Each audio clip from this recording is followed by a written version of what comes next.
My husband told me he was leaving for New York for a 2 years work assignment.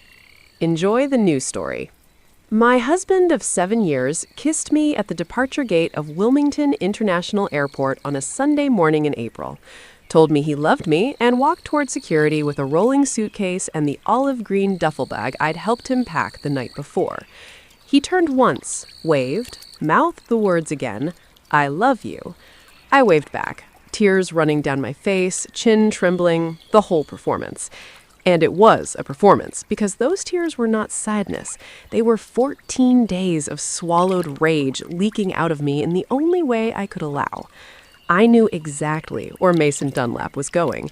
I knew who was waiting for him in a 2-bedroom apartment on 5th Avenue in Park Slope, Brooklyn, with new throw pillows and a set of matching bath towels, and the $375,000 sitting in our joint savings account at Brunswick County Federal Credit Union had about 3 hours left before it disappeared from his reach forever. I'm Harper Pennington. I'm 33 years old. I work as a title examiner at Cape Fear Title and Escrow in Wilmington, North Carolina. And for the past 7 years, I believed I had a good marriage to a man named Mason Dunlap. Quiet, stable, maybe a little boring in that comfortable way marriages get when you've been together long enough to stop pretending you enjoy each other's taste in television. Mason was a project engineer, or so I thought, at Stanton and Murdoch, civil engineering. Good salary, predictable hours, the kind of job where you come home smelling like blueprint ink and complain about county permits over dinner. We bought our house on Bristow Lane in Leland 5 years ago, a 3-bedroom ranch with a screened-in porch and a magnolia tree in the front yard that drops leaves like it's getting paid by the pound. I found that house myself on Zillow, negotiated the asking price down $16,000, and handled every piece of closing paperwork personally. I do this for a living. I examine property documents, flag inconsistencies, catch fraud before it costs someone their home. I spent my days looking for lies hidden in legal language. Turns out I should have been looking at the lies hidden on my husband's laptop. 8 weeks before that airport goodbye, Mason came home on a Wednesday evening looking more excited than I'd seen him in years. He said Stanton and Murdoch had chosen him to lead a 2-year bridge rehabilitation project in the Bronx. It was a massive career opportunity. More responsibility, better pay, a chance to prove himself on a high-profile job. He'd be based in New York, and they'd set him up in company housing in Midtown. We talked it through like adults. I'd stay in Leland, keep working, and we'd see each other once a month. It was temporary. 2 years would fly by. I cried that night. Real tears. That time. I believed every word. Then came the Tuesday that changed everything. 14 days before Mason's scheduled departure. He went out for what he called a going-away dinner with his team.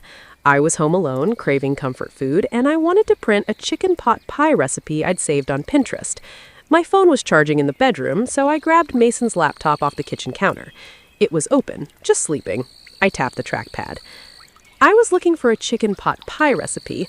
What I got was the recipe for the end of my marriage.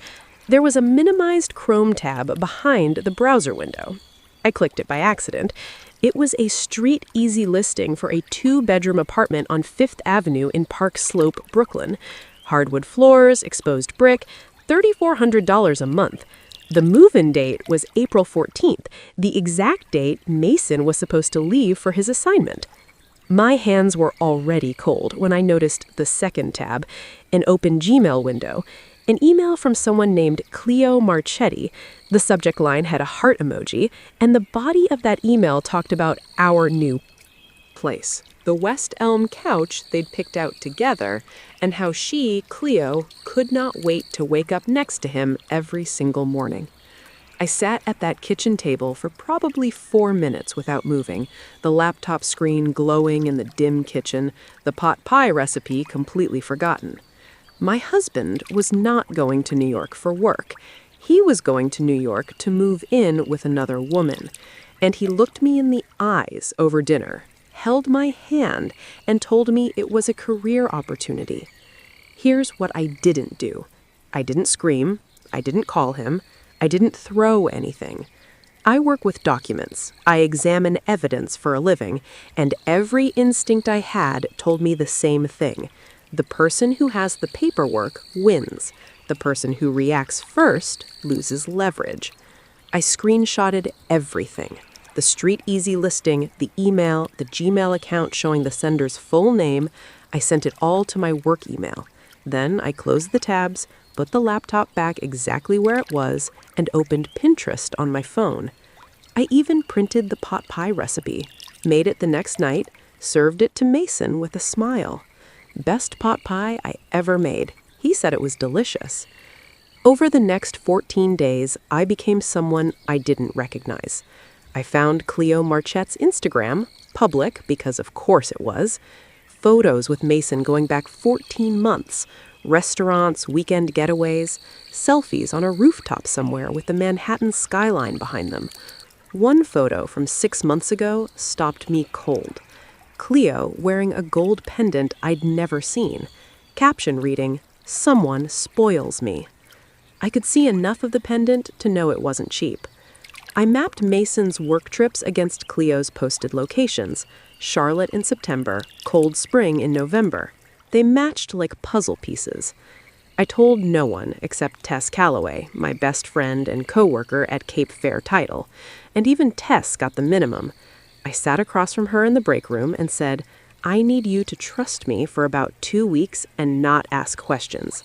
Tess looked at me, looked at my face, and said, "Whatever you need." That's the kind of friend she is. Meanwhile, I opened a personal savings account at the credit union. I researched divorce attorneys. I read everything I could about North Carolina equitable distribution laws. I prepared. And then came the airport. I drove Mason to Wilmington International that Sunday morning, helped him load his bags, hugged him in the terminal, smelled his cologne, the Armani I'd bought him for our 5th anniversary, now permanently associated with someone who wasn't me. He squeezed my hand and told me 2 years would be over before we knew it. I nodded, cried, waved, watched him disappear past the TSA checkpoint. Then I walked to the parking lot, got in my car, and drove straight to Brunswick County Federal Credit Union. I didn't go home first. Home could wait. This couldn't. I walked into the branch on Midtown Drive, sat down with a banker I'd worked with before, a woman named Patricia, who always kept butterscotch candies on her desk, and transferred $375,000 from our joint savings account into my personal account. Every cent. Patricia processed it without blinking. I was a joint account holder. It was my legal right. Then the whole thing took 20 minutes. 20 minutes to move 7 years of savings and my grandmother's entire legacy. That money, $258,000 of it, came from my grandmother, Irene Pennington. She died 3 years ago and left it to me. Grandma Irene lived in a small, clapboard house in Maerg, North Carolina, drove the same Buick LeSabre for 19 years, and once drove 40 minutes round trip to save 11 cents on a can of green beans. That money was a lifetime of discipline and sacrifice, and I had deposited it into our joint savings account because I trusted my husband. Irene always told me, never leave your money where your husband can find it. I should have listened 20 minutes after the wedding instead of 7 years later. From the credit union, I drove to the office of Nain Aldrich, a divorce attorney on Oleander Drive in Wilmington, who a colleague had quietly recommended. Nadine was calm, direct, and had the kind of handshake that told you she didn't lose often. I filed a petition for divorce and an emergency motion to protect marital assets. Nadine didn't flinch at any of it. She'd seen worse. That was both comforting and deeply depressing. My third stop was a phone call from Nadine's parking lot. Vic Delmonico, private investigator. Nadine recommended him. I sent Vic everything. Mason's flight itinerary, Cleo Marchette's full name, the Park Slope apartment address. Vic said he'd start Monday. I drove home after that, walked into the quiet house on Bristol Lane, set my keys on the counter right next to where Mason's laptop had been sitting 2 weeks earlier. For the first time in 14 days, I felt something other than dread. I felt in control. But I also knew this was just the beginning. I didn't yet know how deep Mason's lies actually went. I didn't know he'd been fired from his job 5 months earlier. I didn't know about the forged loan application. And I didn't know what role my mother-in-law, Karen, had been playing behind my back for months. That part was coming, and it was worse than anything I'd imagined so far. Before we continue, do me a quick favor. Hit that like button, subscribe, and tell me in the comments where you're watching from and what time it is right now. I read every single comment, and I love seeing where you all are. Thank you so much for your support. Mason called me his first evening in New York. He sounded upbeat, relaxed, like a man settling into an exciting new chapter. Told me the apartment was small, but fine, that the team was already great, that the commute to the project site in the Bronx wasn't as bad as he'd expected. He said he missed me, said the bed felt too big without me in it. Every single word was a lie. The apartment wasn't company housing. It was the place he shared with Cleo Marchetti. There was no team, there was no project, and that bed he was sleeping in, it had a West Elm duvet that he and his girlfriend picked out together on a Saturday afternoon in Soho. But I played my part. I asked about his day, told him about a complicated title search at work, said I missed him too, said I loved him, hung up, and sat on the edge of our bed, my bed now, staring at the wall, feeling like I'd swallowed a fistful of nails. I should have won an Oscar for those phone calls. Best actress in a long-distance marriage she'd already filed to end. Vic Delmonico started working on Monday and had results by Thursday. The man was efficient in a way that made you think he'd spent his military years doing exactly this kind of work, just in different countries. Within 5 days, I had my first batch of photos and documentation.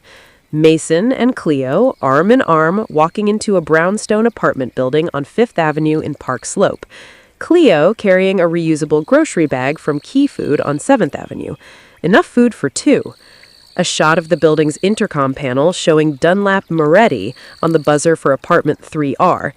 Mason's name was on the lease. He wasn't visiting. He lived there. But the photos weren't the worst part. Vic checked employment records next. Public filings, company directories, professional licensing databases, and what he found made my stomach drop through the floor. Mason did not work for Stanton and Murdoch Civil Engineering. His name wasn't in the company directory. His professional engineering license hadn't been renewed. Vic's contact at the firm confirmed it quietly. Mason Dunlap had not been employed there for months. There was no bridge project in the Bronx. There was no 2-year assignment. The entire story was fabricated from scratch. My husband wasn't just cheating on me. He was unemployed and hiding it. The man who kissed me by at the airport and told me his career was taking off didn't have a career at all. I spent that weekend going through every financial document I could access with Nane's guidance on what to look for. Mason's personal credit card statements and checking account told a story that went back 14 months, the entire length of his relationship with Cleo. The numbers were specific, because fraud always is. A $4,200 charge at Tiffany & Co. in Charlotte. That was the gold pendant I'd seen on Cleo's Instagram, the one captioned, "Someone spoils me." A $2,800 weekend at a bed and breakfast called Riverview Manor in Cold Spring, New York, a little Hudson Valley town I'd never been to. Booked on the same weekend Mason told me he was inspecting a project site in Fayetteville. Monthly Venmo payments to an account that traced back to Cleo. $400, $500, sometimes $700, labeled dinner or groceries or just a smiley face. $22,400 over 14 months. I used to think those mystery Venmo payments were his fantasy football league. Turns out the only fantasy was the entire life he was pretending to live. Then came the phone call that cracked the whole thing open even wider. Week 3, a Wednesday afternoon. I was at work when my cell rang. A Wilmington area code I didn't recognize. The voice on the other end introduced himself as Christian Ainsley, a project director at Stanton and Murdoch. He was looking for Mason. The company needed a laptop and a set of project binders returned. They'd been trying to reach Mason for months, and his phone went straight to voicemail. I kept my voice steady, told Christian I thought Mason was in New York on an assignment for the firm. There was a pause, a long one. Then Christian said very carefully that there was no New York assignment. Mason had been terminated from Stanton and Murdoch 5 months ago. The reason, and Christian was clearly choosing his words, involved discrepancies in expense documentation. He assumed Mason had found work elsewhere. I thanked him, hung up, sat at my desk for a full minute without blinking. 5 months. Mason had pretended to go to work every single day for 5 months. That's over 100 mornings of putting on a button-down shirt, grabbing his laptop bag, kissing me goodbye at the front door, and driving to where? A Panera Bread on Market Street? The parking lot of a Target? I still don't know where he went during those months, and honestly, I don't want to. The point is, he did it. 150-some days of walking out that door and lying to my face, and I never suspected a thing. That's either the greatest acting performance in the history of Brunswick County, or I was more trusting than any person should ever be. Probably both. That same week, something else happened that I almost missed. I called Karen, Mason's mother, to keep up appearances. Standard check-in. I mentioned Mason was settling in fine, that he seemed busy with work. Karen was unusually warm, chatty, almost cheerful. And then she said something that stopped me mid-sentence. "Oh, good. Is he near that big park? He always did love being around green spaces." I hadn't mentioned any park. Mason's cover story placed him in company housing in Midtown Manhattan. There is no big park in Midtown, not the kind you'd casually reference. But Prospect Park, one of the biggest parks in Brooklyn, is 3 blocks from the apartment Mason shares with Cleo in Park Slope. Karen couldn't know that detail unless she knew about the real apartment, unless she'd seen the Street Easy listing or talked to Mason about the neighborhood or helped him choose it. She caught herself immediately. "Oh, or wherever he said he is. I always get these things mixed up." But the damage was done. You don't accidentally reference the specific geography of a neighborhood you've never heard of. Being betrayed by a husband, that's a kind of pain I was learning to carry. But finding out that his mother knew, that Karen Dunlap, who'd sat across from me at Thanksgiving dinner 6 months ago and asked me to pass the cranberry sauce, had been helping her son plan his escape to another woman's apartment, that was a wound in a place I didn't know I had. I didn't say anything. I filed it away, same as everything else. The evidence was building, and I wasn't done collecting it yet. That Friday night, I broke. Tess came over with a bottle of Pinot Grigio and a bag of takeout from the Thai place on College Road. I sat at the kitchen table and told her everything. All of it. The laptop, the emails, Cleo, the fake job, Christian Ansley's phone call, Karen's slip, the PI reports, the money I'd already moved. Tess listened without interrupting, which, if you know Tess, is a miracle in itself. When I finished, she sat down her wine glass and looked at me with the expression of a woman who'd survived her own divorce 18 months earlier and had 0 patience left for unfaithful husbands. "Let me get this straight," she said. "The man cannot parallel park his own truck, and you're telling me he ran a double life for 14 months? That's the most impressive thing he's ever done, and it's still pathetic." I laughed. It hurt that I laughed. Sometimes your best friend's job isn't to make you feel better, it's to make you feel less alone. 2 days later, Vic sent me the first full report. A thick folder, printed, organized, tabbed, photos, financial records, a complete timeline of Mason's double life laid out week by week. 14 months of deception documented with the precision of a man who used to do this for the military. I was flipping through it at the kitchen table when Vic called. "Harper, there's one more thing," he said. I pulled county records. 4 months ago, somebody applied for a $150,000 home equity line of credit on your property on Bristow Lane. Both names are on the application, yours and Mason's. Did you sign anything like that? I had not. I had never signed any HELOC application. I had never discussed a HELOC with Mason. I had never even considered borrowing against our home, which meant Mason forged my signature on a $150,000 loan application against the house I found, negotiated, and closed on myself. The affair was devastating. The unemployment lie was humiliating. But this was fraud, and it changed everything. The next morning, I went into Mason's home office, the room where he'd spent 5 months working from home after secretly being fired, and went through his filing cabinet. It was mostly junk. Old tax returns, instruction manuals for appliances we didn't own anymore, a warranty card for a lawnmower it was sold 2 years ago. But in the back of the bottom drawer, tucked inside a folder labeled Insurance, I found it. A denial letter from Southeast Coastal Bank, dated 4 months ago. Application for a home equity line of credit, $150,000, property address, 14 Bristow Lane, Leyland, North Carolina, applicants, Mason R. Dunlap and Harper E. Pennington, both signatures at the bottom, except I never signed it. I pulled the letter out and looked at the signature. Then I looked at it again. 12 years of examining title documents has trained my eyes to notice things most people wouldn't. A slant that's slightly off, a letter formation that doesn't match, a stroke that hesitates where it shouldn't. Mason's forgery of my signature wasn't terrible, but it wasn't good either. He got the H in Harper wrong. The crossbar was too high and the tail curved the wrong direction. It looked like a drunk flamingo trying to do calligraphy.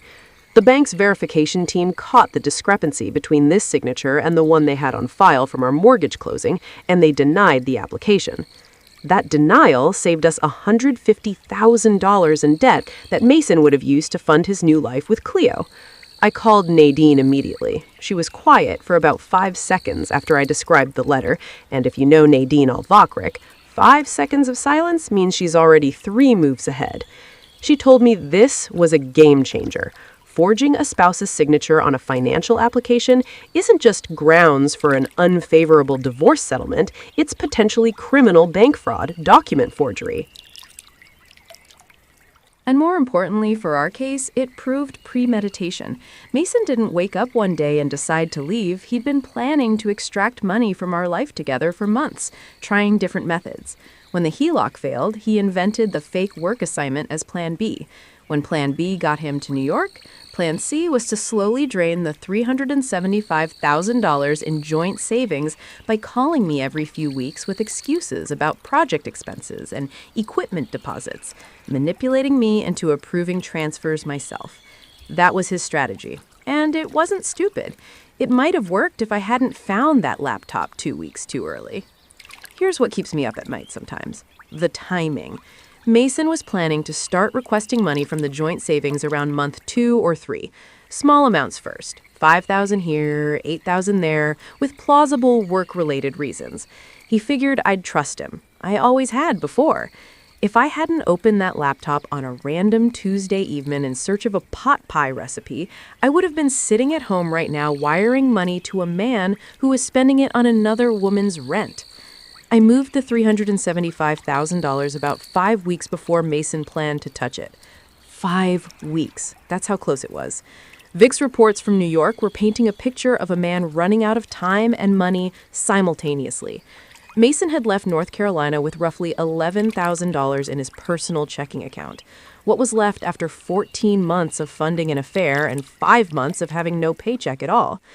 In New York, with rent at $3,400 a month, plus utilities, groceries, Metro cards, and the cost of keeping up appearances for Cleo, he was burning through cash like a campfire in a windstorm. Vic noticed the shift in their routine. Early on, Mason and Cleo went to restaurants 2 or 3 times a week. A trattoria on 7th Avenue, a cocktail bar on Bersian Street. By week 3, it was mostly takeout containers from a Chinese place on Flatbush. No more weekend outings, no more gifts. Mason was stretching every dollar, waiting for the moment he could start accessing the big account, the $375,000. That wasn't there anymore.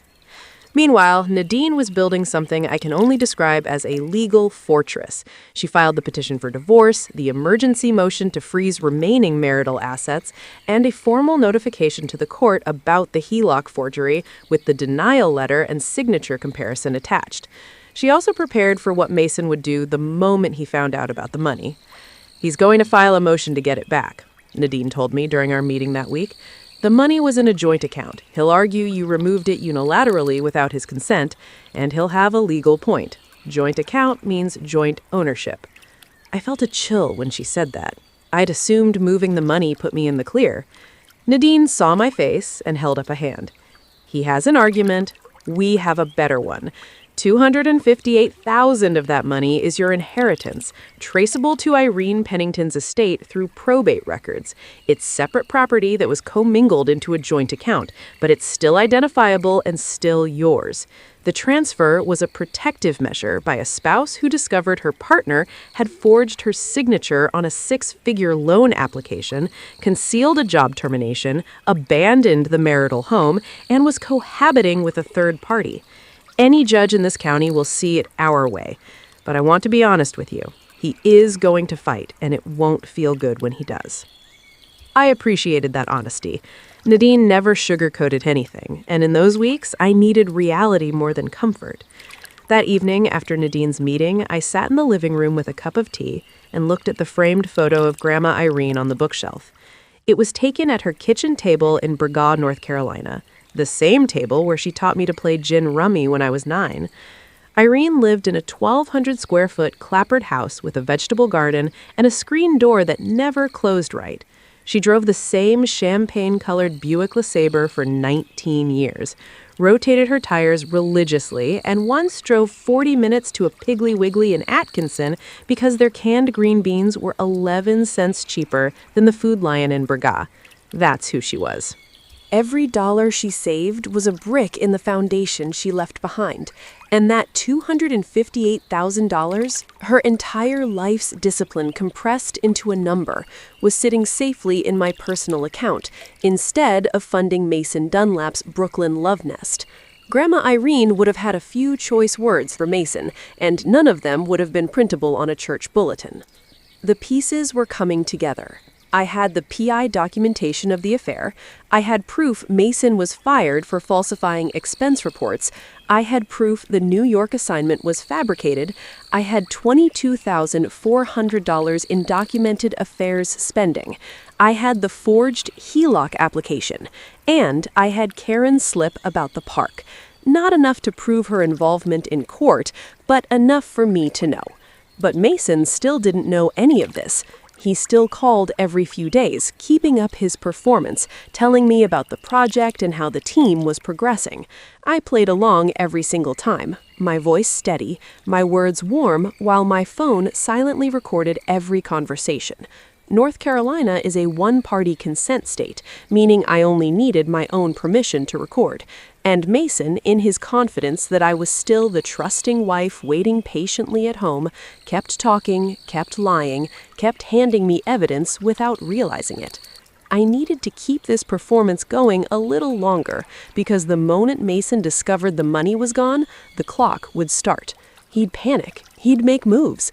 He'd probably hire an attorney and fight back. And I wanted every single piece of evidence locked down, organized, and in Noreen's hands before that clock started. The question wasn't if he'd find out. It was when and what he'd do when he did. I didn't have to wait long. By week 4, the phone calls from New York were getting shorter. Mason used to call every evening, full conversations, 20, sometimes 30 minutes. By the end of the month, it was every 3 or 4 days, and the calls lasted maybe 8 minutes. He sounded distracted, rushed. The project was keeping him busy, he said. Big deadlines coming up. I played along, same as always, asked about his day, told him about mine, said I loved him before hanging up. But the effort of pretending was wearing me down to the bone. Each phone call felt like swallowing glass and smiling while you did it. At this point, I was so good at faking a happy marriage that I started wondering if I missed my calling entirely. Forget title examiner, I could have been a CIA operative, or at least one of those people on cooking competition shows who taste something terrible and smile for the camera like it's the best meal of their lives. But I held on, because Noreen had the motions filed, Vic had the evidence compiled, and the process server was standing by in Brooklyn waiting for the green light. Everything was timed. We just needed Mason to stay confident a little longer. He stayed confident for exactly 5 weeks. On a Tuesday evening in mid-May, week 5, Mason tried to log into our joint savings account from his phone. According to what I learned later, he was preparing to start the next phase of his plan. He needed money. His personal checking was down to about $3,000, and New York City does not care about your budget.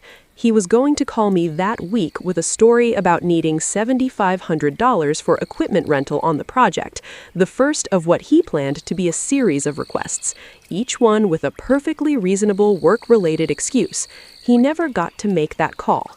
He opened the banking app, tapped on the joint savings account, and saw a number he was not expecting.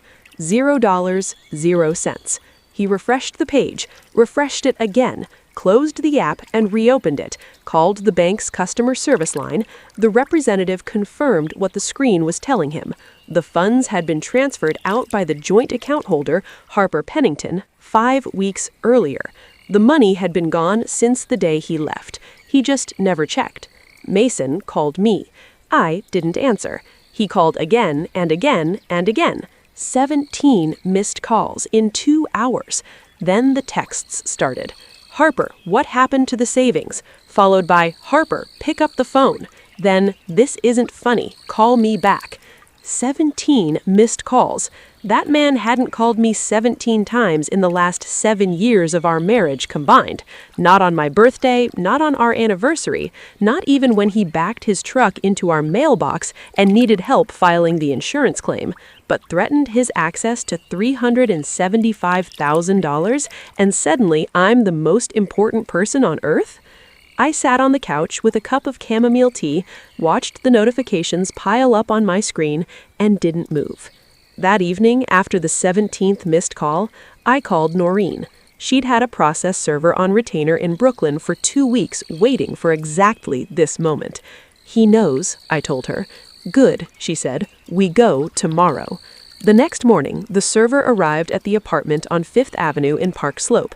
Mason opened the door, probably expecting a DoorDash delivery.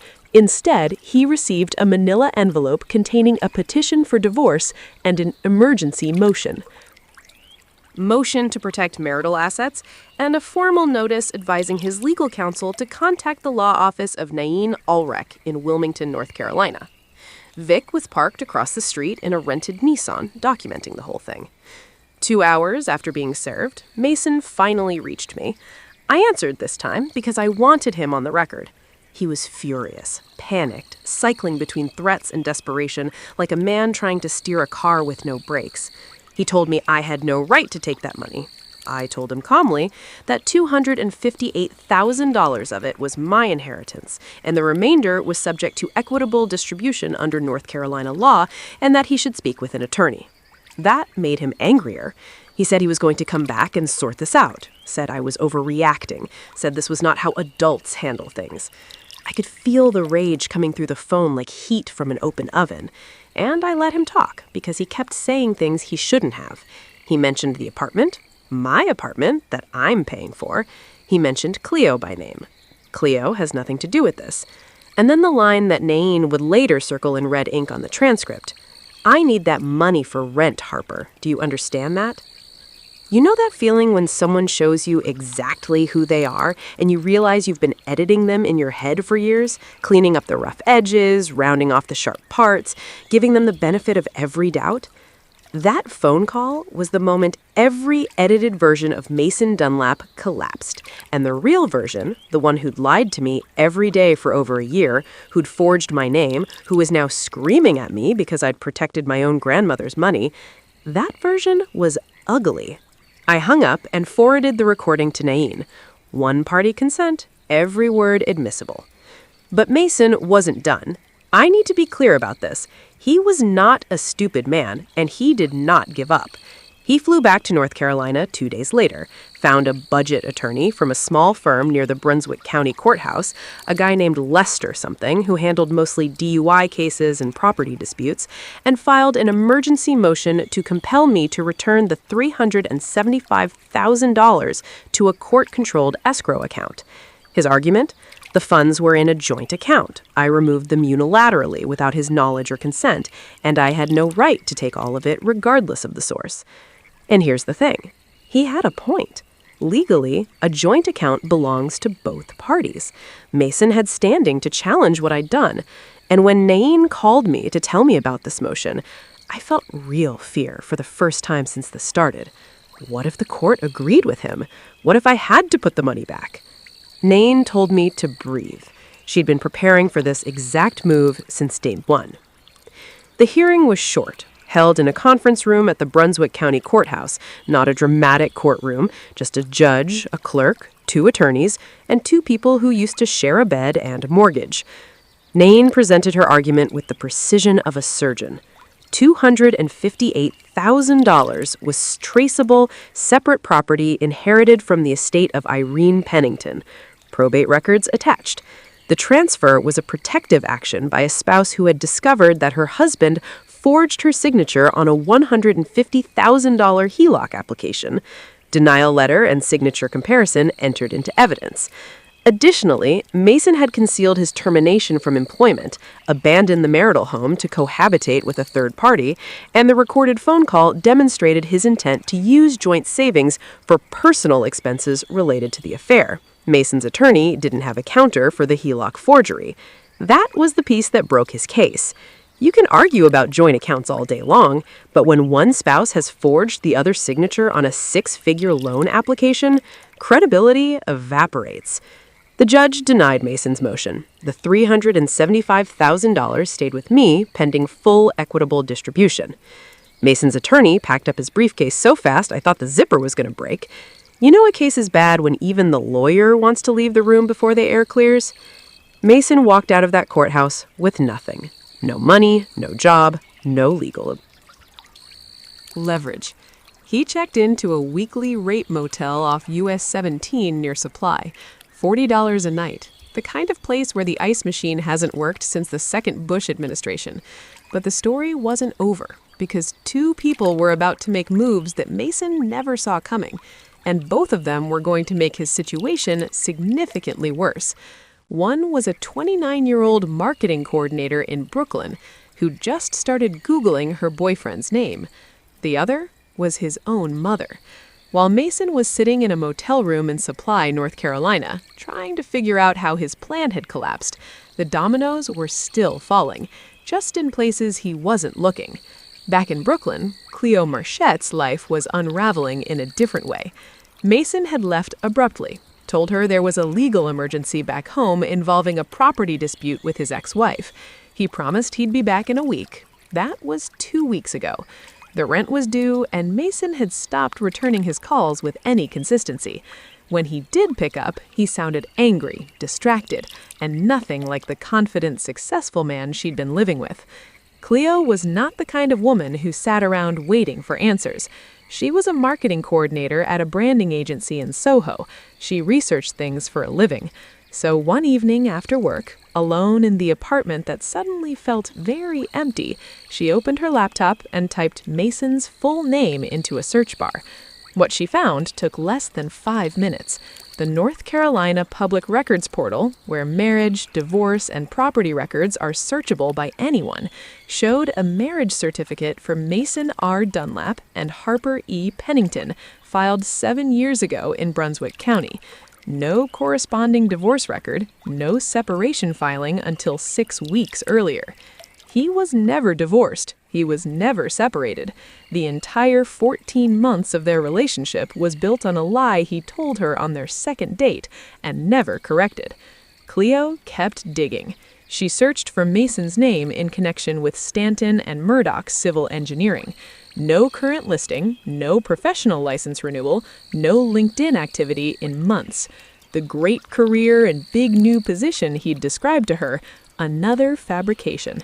The man she'd been sharing a bed with, The man she'd rearranged her entire life around had no job, a wife in North Carolina, and roughly $3,000 to his name. What happened next was something I genuinely did not expect. Cleo found me on LinkedIn. My profile was professional and public, title examiner at Cape Fear Title and Escrow, Wilmington, North Carolina. She sent me a message. It was short, direct, and clearly written by someone who was shaking while they typed it. She introduced herself, said she'd been seeing Mason for 14 months, said she was told he was divorced, said she just discovered that was a lie, said she was sorry, and then she said she had something I might want to see. She sent screenshots, dozens of them, messages Mason had sent her over the past year, carefully saved in the way you save messages from someone you love and trust. The divorce is almost finalized, just waiting on one more signature. We're selling the house, should close by end of next month. I've got a new position lined up in the city. Better money, better title. My ex and I are on good terms. She's moved on, I've moved on. It's all very civilized. Every single line was a provable, documentable lie, and together they told a story that was even worse than what I'd already uncovered, because they showed premeditation. Mason hadn't just drifted into an affair. He'd been constructing a parallel reality for over a year, telling Cleo the house was being sold, the divorce was final, the career was flourishing. He was building toward a moment where he could disappear into his new life and leave the old one completely. Nadine nearly fell out of her chair when I showed her the screenshots. "This is intent," she said. "This is a man who told his girlfriend he was selling your house. This is gold." Here's what I didn't expect to feel. Sympathy for Cleo. She didn't know. She thought she was building a life with a divorced man with a clean slate and a good job. Instead, she got the same Mason I got, just with a fresher coat of paint and a better opening pitch. I didn't respond to her message, but I didn't block her either. Sometimes the kindest thing you can do is just let something be. Meanwhile, 300 miles south, Karen Dunlap was having a crisis of her own, and it had nothing to do with guilt. Karen owned Tidewaters, a gift boutique on the main street in Southport, North Carolina. Southport is small, the kind of small where the woman who sells you scented candles. Saturday is the same woman sitting behind you at church on Sunday. Reputation is currency in a town like that, and Karen had spent 20 years building hers when she learned through Mason during one of his increasingly desperate phone calls that the HELOC forgery had been flagged in the court filing and could be referred for criminal review. Something shifted inside Karen Dunlap, not toward remorse, toward self-preservation. If Mason's fraud became a criminal matter, anyone connected to his planning could be questioned, and Karen had helped him find the apartment. She'd browsed Street Easy listings with him. She knew about Cleo. She knew the work assignment was a cover story. If that came out in a small town like Southport, her boutique, her social standing, her entire carefully maintained life would crumble. So Karen did what Karen does best. She protected herself.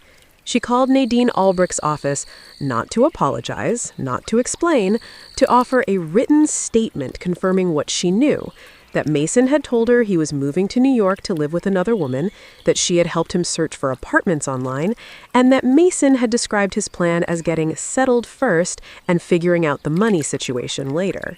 She threw her own son under the bus, signed her name at the bottom, and walked away clean.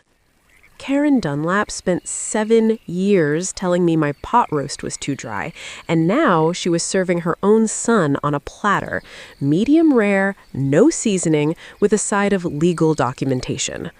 When Mason found out, when he called his mother begging for help, maybe a place to stay, maybe a loan, Karen told him she couldn't be involved, said she couldn't have that kind of situation associated with her shop. Said he'd made his choices and needed to live with them. The man who thought he'd fooled everyone, his wife, his girlfriend, his employer, his mother, was now standing in the middle of a collapsed life with nobody left.